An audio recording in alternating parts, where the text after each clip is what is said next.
অধ্যাপক সমিতি বুটা তার প্রতিনিধি জেনারেল সেক্রেটারি হিসেবে আমি এসেছি।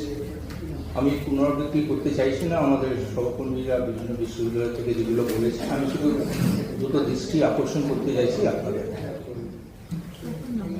বিভিন্ন সময় ভাস্কর গোস্বামী বর্ধমান বিশ্ববিদ্যালয় থেকে এসেছে। বিভিন্ন সময় হায়ার এডুকেশন ডিপার্টমেন্ট কিছু মেমো দেয়। একটা রিসেন্ট মেমো হচ্ছে 25/9/2025 সালে, এখানটা স্পষ্ট বলা আছে যে আই এম ফার্দার ডাইরেক্টেড, এটা দিচ্ছে deputy secretary government of West Bengal higher education department, সমস্ত রেজিস্ট্রারকে দিচ্ছে বিশ্ববিদ্যালয়। I am further directed to request you kindly to henceforth কথাটা এমফাসিস করছি। ডেটটা হচ্ছে 25/9/2025, তার মানে 25/9/2025 পর submit all pension related papers, documents along with original service book of the retiring employees to BPPG 6 months, আবার emphasis করছি, 6 মাস prior to their retirement। এবার আপনাদের দেখাতে জানিয়ে রাখি, অক্টোবর, নভেম্বর, ডিসেম্বর এই কোয়ার্টারে যারা রিটায়ার করেছে তাদের পেনশনের টাকা আটকে রেখেছে।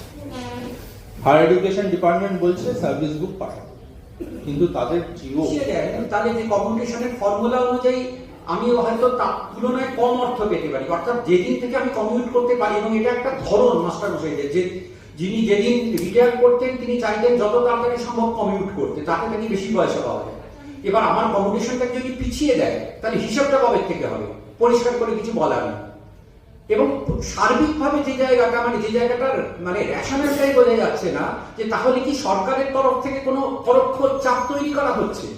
তাহলে এই মুহূর্তে ওরা যে 75% যদি দেয়, তাহলে এই 25% কে দেবে? আমরা শুনছি সেটা বিশ্ববিদ্যালয়ের কোষাগার থেকে দিয়ে নাকি মেটানো হতে পারে। তাহলে কি বিশ্ববিদ্যালয়ের টাকাটা বেরিয়ে যাচ্ছে? এই জায়গাটা কিন্তু হচ্ছে মূল জায়গা, যে যেন তেন প্রকারেণ স্বাধিকারের উপর আক্রমণ করে একে তো একাডেমিকের ক্ষেত্রেও এই জিনিস চলছে, এবং এই ফিনান্সিয়ালি ক্ষেত্রে যেগুলো আমরা একজন বিশ্ববিদ্যালয় কর্মী হিসেবে যেটাকে আমরা এনজয় করতাম, সেই শর্ত মেনে আমরা এখানে চাকরিতে যোগদান করেছি, কিন্তু আস্তে আস্তে সেই জায়গাগুলোকে ক্রমশ ছোট করে নেওয়া হচ্ছে, আমাদের স্বাধিকারকে হরণ করা হচ্ছে, বিশ্ববিদ্যালয়ের স্বাধিকারকে ব্যক্তিগতভাবে শিক্ষাকর্মীদের যে অধিকার, যে প্রাপ্য অধিকার, যে ন্যায্য অধিকার, সেখান থেকে তাকে বঞ্চিত করা হচ্ছে। আমাদের আজকের প্রেস কনফারেন্স তার বিরুদ্ধে পুরো দাবিগুলো পার্থ বলেছে, আমি আর তা কোনো রিপিট। আমাদের চাকরির শর্ত অনুযায়ী আমাদের যে লিভ এনক্যাশমেন্ট, গ্র্যাচুইটি এবং পেনশন, এই সমস্তটা বিশ্ববিদ্যালয় স্যাংশন করবে, এবং এতদিন পর্যন্ত তাই হয়ে এসছে। আমরা প্রত্যেকেই কিন্তু আমরা যে মাসে রিটায়ারমেন্ট হতো সেই পরের মাস থেকে কিন্তু সমস্ত কিছু চালু হয়ে যেত। এখন সরকার উচ্চশিক্ষা দপ্তর এই পুরো টাকাটা বিশ্ববিদ্যালয়ে আটকে দিয়ে বিশ্ববিদ্যালয়কে বাধ্য করছে তাদের এগুলো বন্ধ করে দেওয়ার জন্য সমস্ত কিছু। সুতরাং আমরা বলছি এটা হচ্ছে পুরোপুরি স্বাধিকারের হস্তক্ষেপ। দ্বিতীয়ত আমরা অনেকেই রাজ্য বিশ্ববিদ্যালয়গুলোতে চাকরি করতে এসেছিলাম বা পড়ছিলাম এই শর্তে যে এখানে পেনশন পাওয়া যাবে, অনেক জায়গায় পেনশন নেই। সুতরাং এখন যদি হঠাৎ করে বলা হয় যে না আপনাদের পেনশন, গ্র্যাচুইটি, লিভ এনক্যাশমেন্ট এগুলো দেওয়া হবে না, তাহলে কিন্তু এটা এমন একটা ব্যাপার দাঁড়ায়, অর্থাৎ আমাদের চাকরির শর্ত কিন্তু সেখানে লঙ্ঘিত হয়।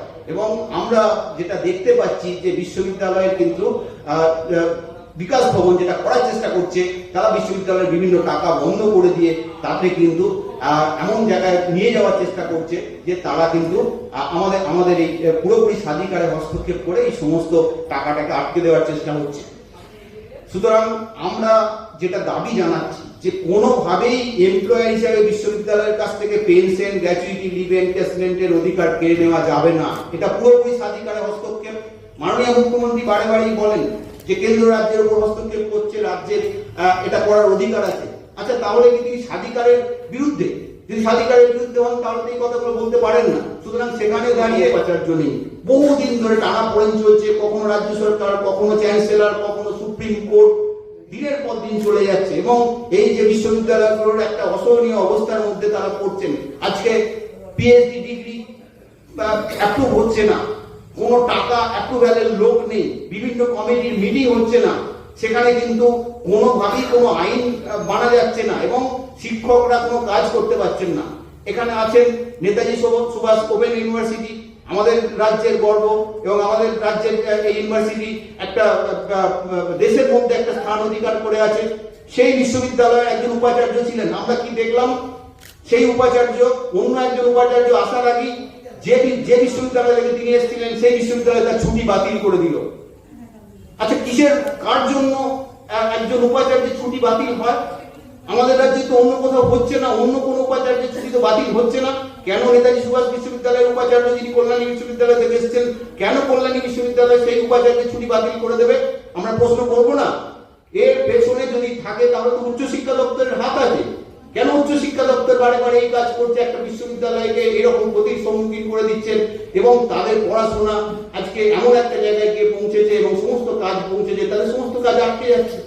তাহলে আমরা বলছি, এটা উদাহরণ দিলাম, এরকম north Bengal university teachers council আছেন আমাদের সাথে, নর্থ বেঙ্গল ইউনিভার্সিটি তাতে না আছে ভাইস চ্যান্সেলর, না আছে রেজিস্ট্রার, না আছে ফিনান্স অফিসার। একই দেখলেন, আমরা আমাদের মূল কথা হচ্ছে টাকা পয়সা ইত্যাদি না, আমাদের মূল কথা হচ্ছে শিক্ষার পরিবেশ এবং স্বাধিকার। এগুলো তো এক একটা ঘটনা। সেটা কিভাবে দেখছেন, মানে স্বাধিকার কি লঙ্ঘন হচ্ছে? হ্যাঁ, আমরা এতক্ষণ ধরে এটাই বললাম যে আমাদের বিশ্ববিদ্যালয়গুলোর যে স্বাধিকার, সেই স্বাধিকারে হাত পড়ে গেছে। বিশ্ববিদ্যালয়ের স্বাধিকারে হাত পড়েছে এবং একটু আগে যেটা আপনাদের কাছে প্রত্যেককে আমরা আমাদের বক্তব্য রেখেছি, সেটা হচ্ছে বিশ্ববিদ্যালয়ের অধ্যাপক বলুন, শিক্ষাকর্মী বলুন, আধিকারিক বলুন, তারা এতদিন তাদের শ্রম দিলেন, তাদের মেধা দিলেন, তা সত্ত্বেও তারপর তারা যখন অবসরে যাচ্ছেন, তারা দেখছেন তাদের অবসরকালীন যে সুযোগ সুবিধে তার উপরে হঠাৎ করেই হাত পড়ে গেল। আচ্ছা, নিয়োগ নিয়েও রাজ্য সরকারের একটা বিশাল আর কি বিভ্রাট চলছে এখন যেটা। আবার যারা অলরেডি শিক্ষক রয়েছেন, প্রফেসর আপনারা অধ্যক্ষ, তাদের এখন পেনশন নিয়েও আবার একটা সমস্যার সম্মুখীন হচ্ছে। তো কি বলবেন এই জায়গায় দাঁড়িয়ে? শিক্ষা ব্যবস্থা এখন কোন জায়গায় দাঁড়িয়ে? আমরা প্রথম চাই, আমরা গণতান্ত্রিক শিক্ষা ব্যবস্থা চাই। তিনটে কথা আমাদের চাই, উপাচার্য চাই, এখনো 11টা জায়গায় উপাচার্য আসেনি। ভালো কি মন্দ কাজ করতে কেমন সুবিধে অসুবিধে পরের কথা, আগে আমাদের বিশ্ববিদ্যালয়ের যে প্রত্যেক দিনের প্রাত্যহিক কাজ, তার জন্য উপাচার্যকে দরকার। রেজাল্ট আউট করা যাচ্ছে না, কাজ হচ্ছে না, নিয়োগ হচ্ছে না, শিক্ষক নেই, আধিকারিক নেই, এত এত ছাত্র বিস্ফোরণ, কিন্তু সেই জায়গায় নেই। আবার গত 2 বছর ধরে ছাত্র কমছে, কোথায় চলে যাচ্ছে ছাত্ররা? তার মানে এই যে নতুন শিক্ষা ব্যবস্থা, এই যে এনইপি, এই যে চারদিকে শিক্ষক নেই, শিক্ষকহীনতা, শিক্ষকের সংখ্যা হ্রাস পাচ্ছে দিনের পর দিন, এতগুলো পোস্ট ফাঁকা রয়েছে, এই সবগুলো ছাত্র সমাজের কাছে যাচ্ছে, তারা তাদের উৎসাহ হারাচ্ছে কোথাও, দিন দিন মানুষ হায়ার ডিগ্রি সংকোচ বোধ করছে। এই মুহূর্তে এবছর বিভিন্ন কলেজগুলোতে ভর্তি 40% পর্যন্ত হয়নি। কোথায় গেল তারা? আমার ছাত্ররা তো পাশ করেছে। তার মানে তারা কি হচ্ছে, যে এই যে একটা অদ্ভুত ভাবে দেরি হলো ভর্তির জন্য, ভর্তি প্রক্রিয়ার জন্য দেরি হলো, কে দায়ী, কেন দায়ী, কারা দায়ীর মধ্যে আমরা যেতে চাই না। আমরা শিক্ষক, আমরা চাই আমার আপনার ঘরের ছেলেমেয়েরা যেন সময় মতো ভর্তি হতে পারে, পড়তে পারে, কিন্তু তারা পারলো না। ন্যাচারালি আমার আপনার ঘরের ছেলে মেয়েকে আমরা বসিয়ে রাখলো না, চলে গেল কোথাও। এই করতে করতে কমতে 40% সিটও রিজার্ভ ফাঁকা হলো, পূরণ হয়নি। এই জায়গা বিশ্ববিদ্যালয়গুলো উপাচার্য নিয়োগের ক্ষেত্রে কোথাও না কোথাও মুখ্যমন্ত্রী এবং আপনারা এই প্রশ্নটা করছেন, এটা আমরা সবাই দেখছি, আপনি আমি আমরা সবাই দেখছি, শুনছি। আমাদের একটাই কথা, আমরা চাই যে কোনো যোগ্য শিক্ষাবিদ উপাচার্যের আসনে বসুন, কিন্তু সেইটা যত তাড়াতাড়ি সম্ভব। কিভাবে হবে, কেমন করে হবে, সেটা যারা কর্তৃপক্ষ আছেন, যারা নিয়োগের ক্ষমতায় আছেন, তাদের দায়িত্ব।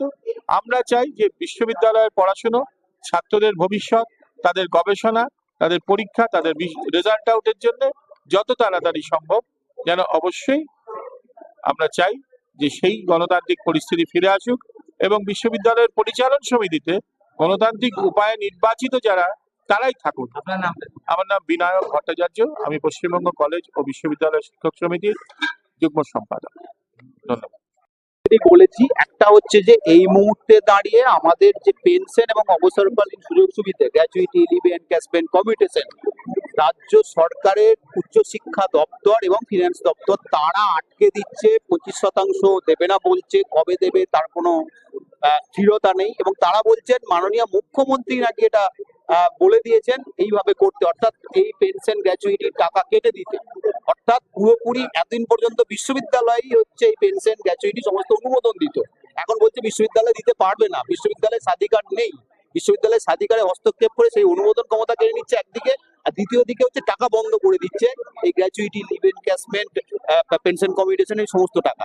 মূল দাবিগুলো দেখুন, দুটো হচ্ছে যে এইগুলো ইমিডিয়েটলি যেমন এতদিন ধরে চলছিল সেরকম ভাবেই চলতে দিতে হবে, বিশ্ববিদ্যালয়ের হাতে অনুমোদনের ক্ষমতা দিতে হবে leave encashment, pension, gratuity, pension communication, আর 11টা বিশ্ববিদ্যালয়ে যে উপাচার্য এখনো দেওয়া বাকি আছে সেই উপাচার্য দিতে হবে।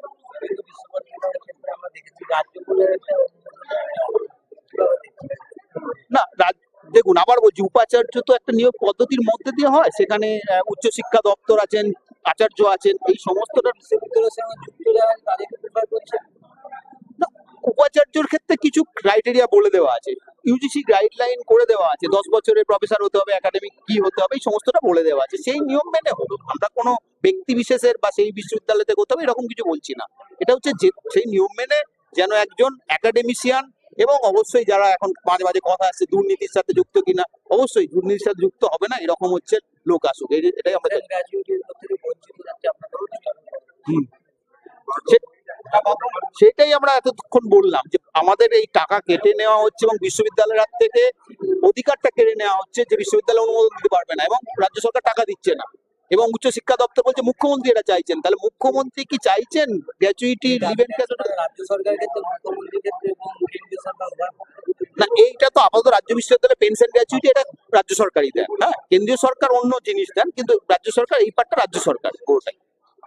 আপনার নামটা পার্থপ্রতিম রায়, সাধারণ সম্পাদক, জোটা।